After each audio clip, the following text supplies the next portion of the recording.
কারণ দরজা বন্ধ করে লোডশেডিংয়ে থাকলে ডেফিনেটলি তাদের ক্ষতি হবে। গ্রামের মানুষ কিন্তু লোডশেডিংয়ে সবচেয়ে বেশি কষ্ট পায়। আমার মনে হয় জ্বর হলে সাথে সাথে ডাক্তারের পরামর্শ নেওয়া উচিত।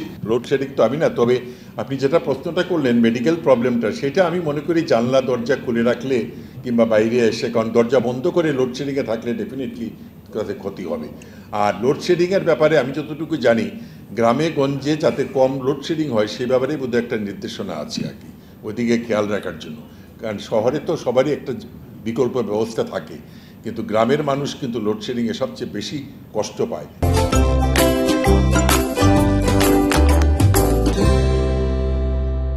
এবং এই সময় এই গরমে সবচেয়ে বেশি সাফার করে শ্রমজীবী যারা রিক্সা চালায়, যারা মোটর চালায়, এদের।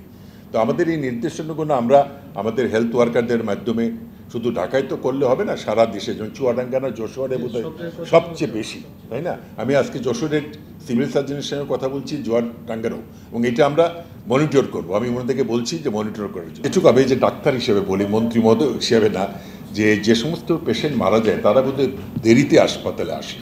কারণ যদি সামান্য জ্বর হলেই অনেকে নেগলেক্ট করে, কিংবা আমার মনে হয় যে কোনো এখন যেহেতু ডেঙ্গুর সিজন, অন্যরকম কোভিডও হচ্ছে, আমার মনে হয় জ্বর হলে সাথে সাথে ডাক্তারের পরামর্শ নেওয়া উচিত। তাহলে কারণ ডেঙ্গি এবং কোভিড সম্বন্ধে এখন মোটামুটি বাংলাদেশের চিকিৎসকরাও একটা বেশ এক্সপার্ট, যে তারা ম্যানেজ করার মতো। তা আমার মনে হয় আমাদের সারা দেশে সেরকম প্রস্তুতি আছে।